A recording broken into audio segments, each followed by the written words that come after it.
நம்முடைய இந்திய அணி இப்போது ஆப்கானிஸ்தானுக்கு எதிரான கிரிக்கெட் தொடரில் விளையாடி வருகிறது. ஒரு டெஸ்ட் மற்றும் 3 ஒருநாள் போட்டிகள் கொண்ட 2 ஃபார்மட்டில் இந்திய அணியும் ஆப்கானிஸ்தான் அணியும் விளையாடி வந்தது. இதில் முதலாவதாக ஒரே ஒரு டெஸ்ட் போட்டி மட்டும் நடைபெற்றது. அந்த டெஸ்ட் போட்டியில் இந்திய அணி அபாரமான வெற்றி பெற்றதோடு இன்னிங்ஸ் வெற்றியையும் பெற்றது. அதனைத் தொடர்ந்து 3 ஒருநாள் போட்டிகள் கொண்ட தொடரில் இந்திய அணியும் ஆப்கானிஸ்தான் அணியும் களமிறங்கியது. இதில் முதல் 2 ஒருநாள் போட்டிகள் ஏற்கனவே நடந்து முடிந்துவிட்டது. அந்த 2 ஒருநாள் போட்டிகளிலும் ஆப்கானிஸ்தான் அணியை துளி கூட தலை தூக்க விடாமல் எளிதாக அடித்து தூக்கி வீசியது இந்திய அணி. அதாவது முதல் 2 ஒருநாள் போட்டிகளிலும் இந்திய அணிதான் வெற்றி பெற்றது. ஆகவே 3 ஒருநாள் போட்டிகள் கொண்ட இந்த தொடரில் முதல் 2 ஒருநாள் போட்டிகளில் வெற்றி பெற்று ஒரு போட்டி மீதம் இருக்கும் போதே இந்த தொடரை இந்திய அணி கைப்பற்றியது. அதனைத் தொடர்ந்து 3வது மற்றும் கடைசி ஒருநாள் போட்டி மட்டுமே பாக்கி இருந்தது.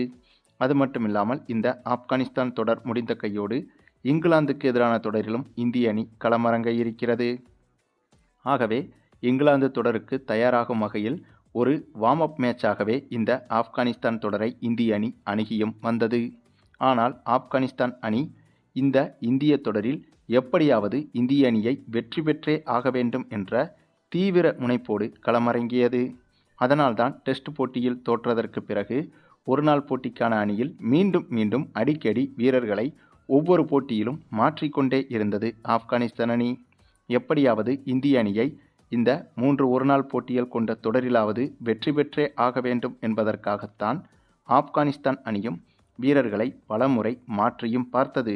பல புது புது முயற்சிகளையும் ஒவ்வொரு போட்டியிலும் முயற்சி செய்தும் பார்த்தது. ஆனால் இந்திய அணிக்கு முன்னால் ஆப்கானிஸ்தான் எடுத்த எந்த ஒரு ஆயுதமும் பயனளிக்கவில்லை என்றுதான் சொல்ல வேண்டும்.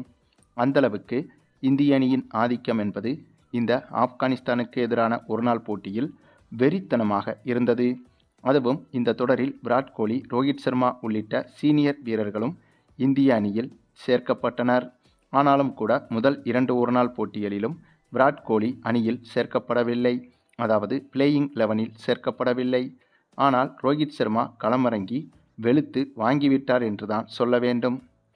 ரோஹித் சர்மா மட்டுமே இல்லாமல் இசான் கிசான், KL ராகுல், சுப்மன் கில் என இவர்களும் இந்த ஒருநாள் தொடரில் ஆப்கானிஸ்தான் பவுலர்களை பந்தாடிவிட்டனர். அந்தளவுக்கு இந்த ஒருநாள் தொடர் என்பது இந்திய அணிக்கு மிகப்பெரிய புத்துணர்ச்சியை கொடுத்திருக்கிறது. இந்த ஒரு புத்துணர்ச்சியோடு அடுத்ததாக இங்கிலாந்து அணியை எதிர்கொள்ளும் போது இங்கிலாந்து அணிக்கு இந்திய அணி என்பது மிகப்பெரிய சவாலாக இருக்கப் போகிறது என்பது மட்டும் உறுதி.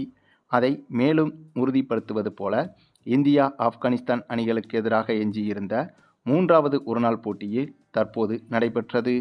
இந்த போட்டியில் டாஸை வென்று முதலில் பேட்டிங்கை தேர்வு செய்திருந்தது இந்திய அணி. அதனைத் தொடர்ந்து ஓப்பனிங் இறங்கிய ரோஹித் சர்மாவும் ஜெய்ஸ்வாலும் அதிரடி ஆட்டத்தை தொடங்கினார்கள். இதில் ரோஹித் சர்மா மட்டுமே அதிரடியாக விளையாடி வெறும் 28 பந்தில் அரை சதம் எடுத்தார். யாஸ்வி ஜெய்ஸ்வால் 22 ரன்கள் எடுத்து இவரது விக்கெட்டை இழந்தார். யாஸ்வி ஜெய்ஸ்வாலை பொறுத்தவரையில் டெஸ்ட் போட்டிகளில்தான் இந்திய அணி இவரை பயன்படுத்தும். ஆனால் இந்த முறை ஒருநாள் போட்டிகளில் இவருக்கு வாய்ப்பு கொடுத்து பார்ப்போம் என்று வாய்ப்பு கொடுத்து பார்த்தது. ஆனால் கடந்த 2வது ஒருநாள் போட்டியிலும் சொதப்பியிருந்த யாஸ்வி ஜெய்ஸ்வால் இந்த போட்டியிலும் சொதப்பிவிட்டார். ஆனால் இதற்கிடையே நடைபெற்ற வார்ம் அப் மேட்ச் ஒன்றில் யாஸ்வி ஜெய்ஸ்வால் சிறப்பாக விளையாடியிருந்தார். ஆனாலும் இந்த போட்டியில் மீண்டும் சொதப்பியிருந்தார். இவருக்கு பிறகு சுப்மன் கில் களமிறங்கினார். பின்னர் சுப்மன் கில்லும் ரோஹித் சர்மாவும் பார்ட்னர்ஷிப் போட்டு ஓரளவுக்கு நல்ல பேட்டிங்கை வெளிப்படுத்த அந்த நேரத்தில் ரோஹித் சர்மா 69 ரன்கள் எடுத்திருந்த போது அவரது விக்கெட்டை இழந்தார். பின்னர் இசான் கிசான் களமிறங்கினார். இசான் கிசானை பொறுத்தவரையில் கடந்த சில போட்டிகளாகவே இந்திய அணியின் முதல் நம்பிக்கை நட்சத்திரமாக இருப்பவர்தான் இவர்.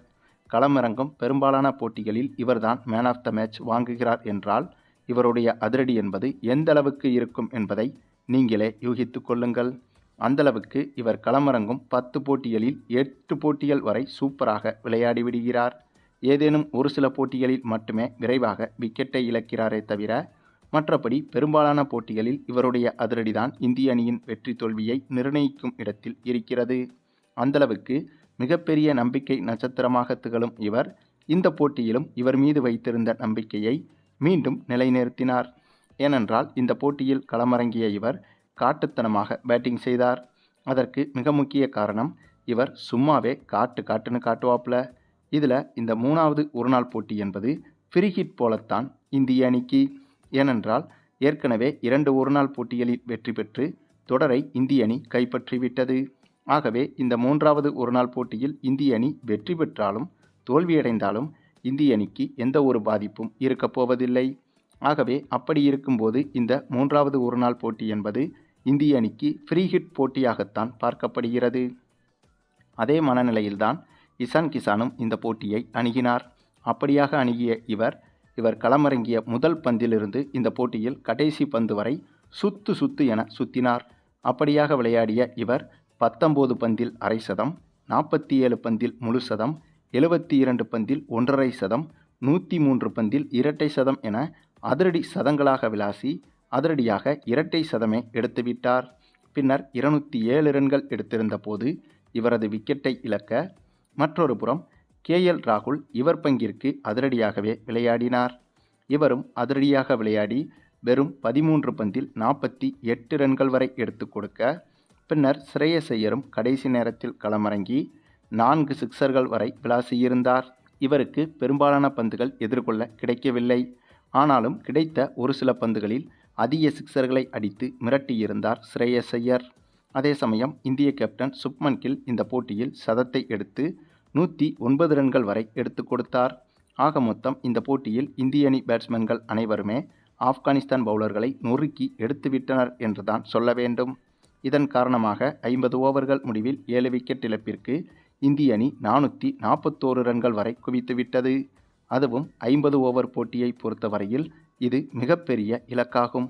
அப்படிப்பட்ட இவ்வளவு பெரிய இலக்கை சேசிங் செய்ய களமிறங்கிய ஆப்கானிஸ்தான் அணியை பொறுத்தவரையில் இங்குதான் அடுத்த ட்விஸ்ட் காத்திருந்தது. ஏனென்றால் பேட்டிங்கில் மிகப்பெரிய சாதனை படைத்திருந்த இந்திய அணி பந்து வீச்சிலும் சாதனை படைத்திருந்தது. ஆமாங்க, இந்திய ரசிகர்கள் யாருமே எதிர்பார்க்காத அந்த ஒரு உச்சக்கட்ட பயங்கர சம்பவம் அரங்கேறியது. இந்த போட்டியில் சேசிங் செய்ய களமிறங்கிய ஆப்கானிஸ்தான் அணி கடுமையாக போராடி கிட்டத்தட்ட 300 ரன்கள் வரையிலாவது எடுத்துவிடும் என்றுதான் எதிர்பார்க்கப்பட்டது. ஆனால் இந்திய அணியின் வெறித்தனமான பந்து வீச்சால் ஆப்கானிஸ்தான் அணி வெறும் 39 ரன்களில் மொத்த விக்கெட்டுகளையும் இழந்து ஆப்கானிஸ்தான் ரசிகர்களுக்கு பயங்கர அதிர்ச்சி கொடுத்தது. இந்தளவுக்கு ஆப்கானிஸ்தான் அணி மொத்தமாக ஆல் அவுட் ஆவதற்கு காரணமே இந்திய அணியின் சூப்பரான பந்து வீச்சுதான். ஏனென்றால் இந்திய பவுலர்கள் அனைவருமே இந்த போட்டியில் சிறப்பாக பந்து வீசிய அனைத்து பவுலர்களுமே தலா 2 விக்கெட்டுகளை வீழ்த்தி 10 விக்கெட்டுகளையும் வெறும் 18 ஓவர்களிலேயே வீழ்த்திவிட்டனர். இதன் காரணமாக இந்த போட்டியில் இந்திய அணி வெற்றி பெற்ற ரன் ரேட்டை மட்டுமே கணக்கிட்டு பார்த்தால் கிட்டத்தட்ட 9+ ரன் ரேட் வருகிறது. இந்தளவுக்கு ரன் ரேட்டில் இதுவரை கிரிக்கெட் தொடங்கிய காலத்திலிருந்து எந்த ஒரு அணியும் வெற்றி பெற்றதே கிடையாது என்பதும் குறிப்பிடத்தக்கது. ஆகவே அதிகபட்ச ரன் ரேட்டில் வெற்றி பெற்ற ஒரே மேட்ச் என்றால் உலகத்தில் இந்த ஒரு கிரிக்கெட் மேட்ச் தான். அதுவும் இந்த இரு அணிகளுக்கு எதிராக அதிகாரப்பூர்வமாக நடக்க இருக்கும் 3வது ஒருநாள் போட்டிக்கு தயாராகும் வகையில் நடைபெற்ற மற்றொரு வார்ம் அப் மேட்சில்தான் இப்படி ஒரு சாதனையை இந்திய அணி செய்திருக்கிறது. ஆக அதிகாரப்பூர்வ போட்டியில் இதைவிட கொடூர சம்பவம் காத்திருக்கிறது என்றுதான் சொல்ல வேண்டும். சரி, நீங்கள் சொல்லுங்கள், இந்திய அணியின் இந்த ஒரு அபார சரித்திர வெற்றியை பற்றி நீங்கள் என்ன நினைக்கிறீங்கன்னு உங்களுடைய கருத்துக்களையும் கமெண்டில் தெரிவிங்க.